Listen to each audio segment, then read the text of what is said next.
भारत को बदनाम किया जा रहा है और भारत जोड़ो यात्रा के जरिए नफरत पैदा करके सत्ता हासिल करना चाहते हैं राहुल गांधी। ये मेरा कहना नहीं है, ये है भारत के रक्षा मंत्री और बीजेपी के वरिष्ठ नेता राजनाथ सिंह का कहना। उन्होंने बयान देते हुए राहुल गांधी की भारत जोड़ो यात्रा पर जमकर निशाना साधा है, जमकर सवाल उठाए हैं और खूब भड़क उठे हैं वो।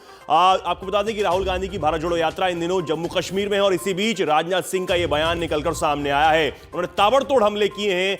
क्या कुछ उन्होंने आगे कहा है वो आप खुद ही सुनिए। दुनिया की नजरों में अब हमारा भारत यह कमजोर भारत नहीं रहा है। दुनिया के नजरों में मेरे बहनों भाइयों, हमारा भारत अब यह ताकतवर भारत बन गया है। ऐसा नहीं है कि जो चाहे भारत को आंख दिखाकर निकल जाए। लेकिन हमारे कांग्रेस के नेता लोग भारतीय जनता पार्टी को बदनाम करें, हमें कोई आपत्ति नहीं है। लेकिन हमारे भारत के सेना के जवानों के शौर्य और पराक्रम पर भी वह सवालिया निशान लगाने की जरूरत करते हैं। बहनों भाइयों, जो हमारा सेना का जवान हमारे देश की सीमाओं की सुरक्षा करता है अपनी जिंदगी जोखिम में डालकर,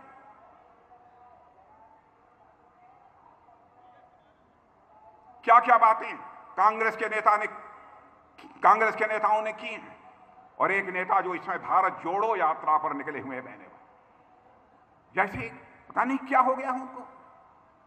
देश का रक्षा मंत्री होने के नाते मैं खुलकर नहीं बतलाऊंगा, लेकिन मैं साफ कर देना चाहता हूं बहनों भाइयों, जो भी इस बार युद्ध हुआ है चाहे भारत चीन के साथ, उसमें जिस शौर्य पराक्रम का परिचय हमारी सेना के जवानों ने दिया है बहनों भाइयों, यदि मैं उसकी चर्चा किसी के सामने में कर दूं, सबका सीना चौड़ा हो जाएगा। हर भारतीय का बहनों भाइयों वह करिश्माई काम किया है।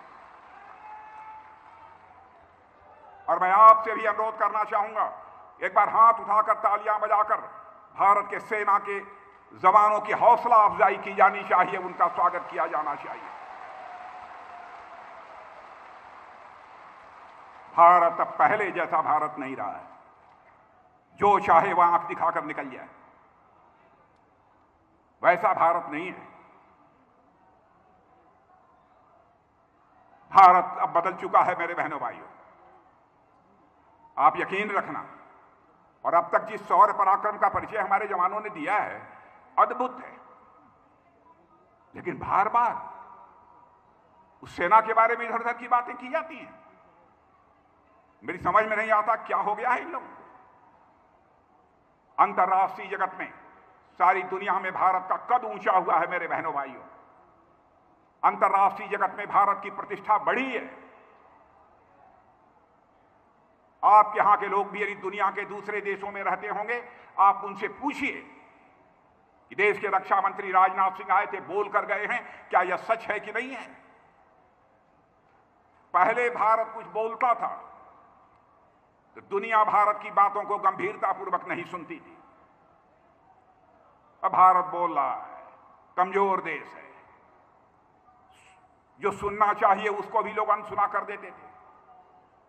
लेकिन आज अंतर्राष्ट्रीय जगत में भारत की वह हैसियत बनी है कि अंतर्राष्ट्रीय मंचों पर यदि कुछ भारत बोलता है मेरे बहने भाइयों, तो दुनिया कान खोलकर सुनती है भारत बोल क्या रहा है। यह भारत की हैसियत बड़ी है।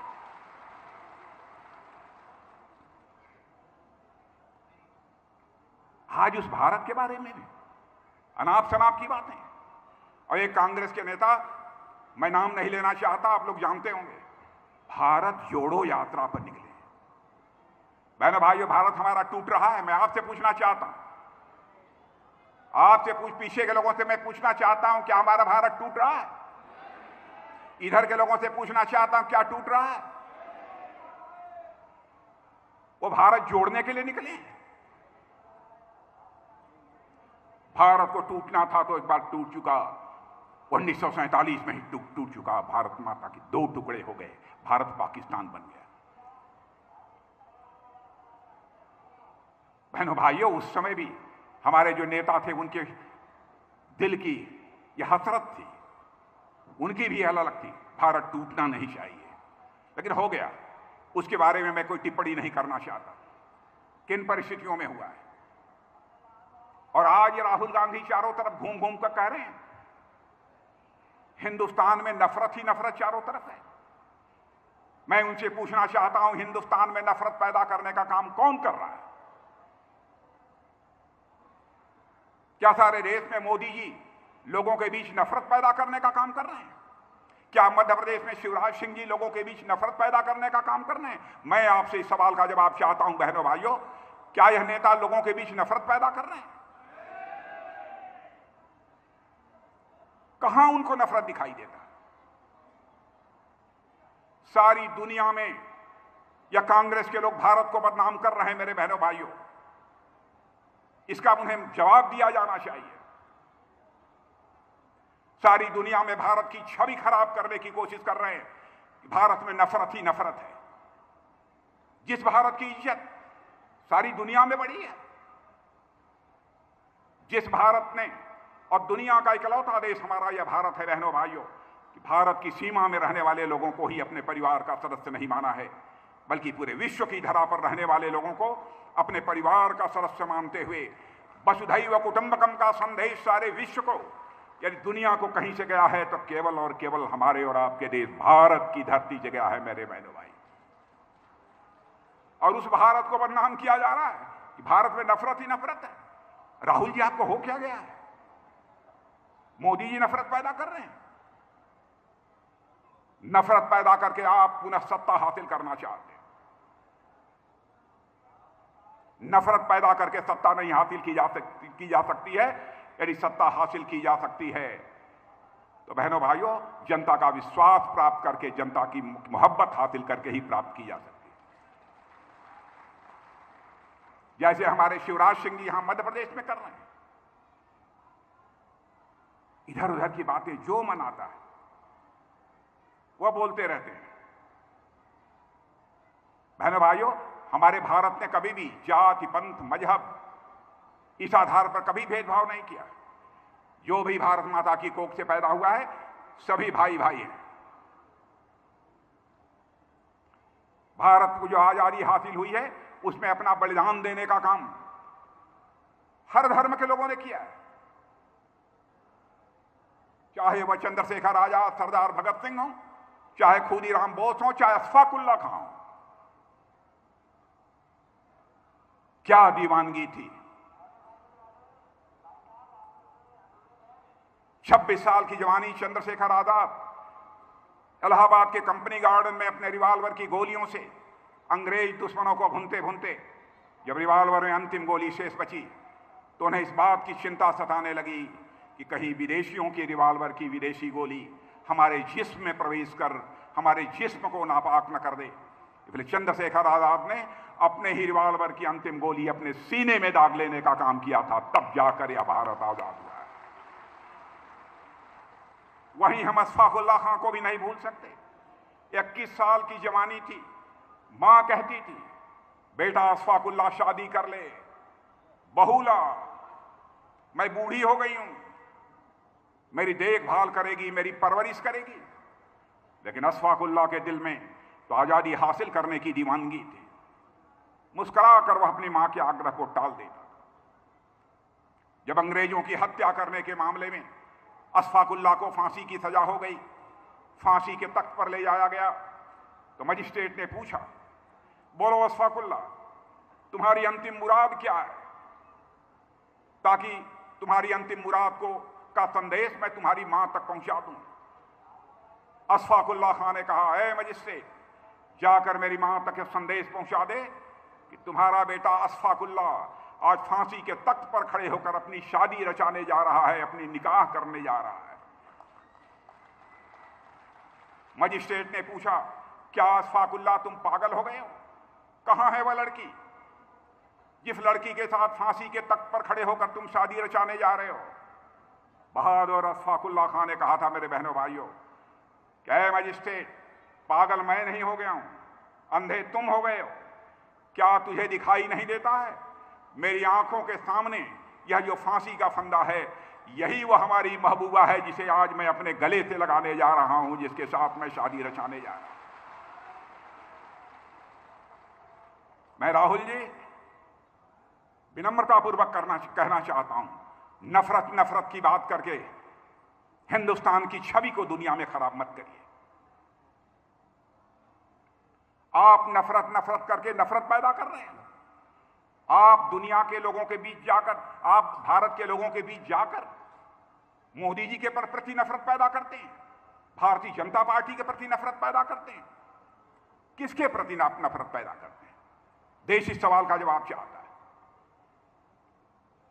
लेकिन सारी दुनिया में तो यही छवि बन रही है कि भारत में नफरत ही नफरत है, और कहते हैं कि नफरत के बाजार में मैं मोहब्बत बेचने के लिए निकला हूं। बहनों भाइयों, कुछ मोहब्बत आपको भी मिली है उनकी? मैं आपसे पूछना चाहता हूं, उन्होंने कुछ मोहब्बत दिया है कि नहीं दिया?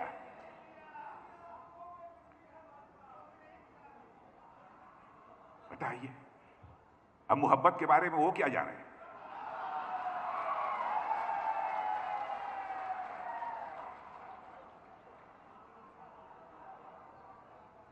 बहनों भाइयों, ध्यान रखना चाहिए। मैं राहुल जी को भी कहना चाहूंगा, कांग्रेस के दोस्तों से भी कहना चाहूंगा, राजनीति केवल सरकार बनाने के लिए नहीं की जानी चाहिए। राजनीति की जानी चाहिए तो समाज बनाने के लिए राजनीति की जानी चाहिए, देश बनाने के लिए राजनीति की जानी चाहिए।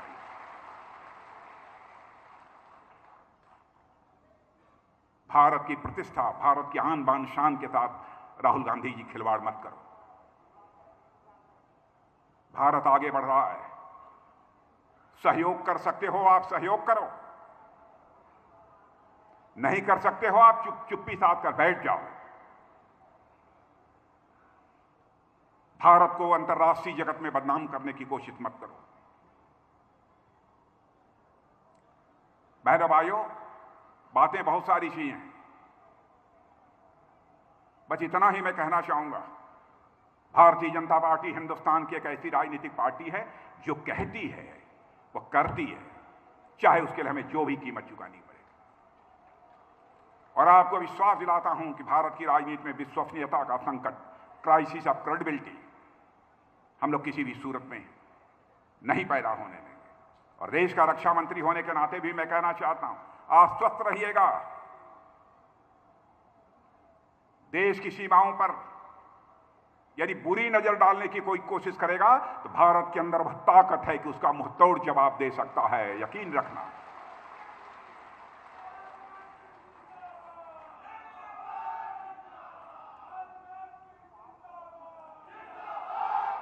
बहुत सारी ऐसी बातें हैं जो कि खुलकर की ही नहीं जा सकती। सचमुच मुझे अपने सेना के जवानों पर बहुत ही फक्र है मेरे बहनों भाई।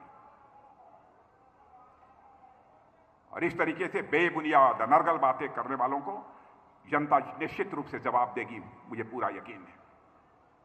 मैं अपना सौभाग्य मानता हूं कि आज इस कार्यक्रम में मुझे भाग लेने का अवसर हमारे यहाँ के मुख्यमंत्री, हमारे छोटे भाई श्री शिवराज सिंह जी चौहान ने यह अवसर मुझे दिया है।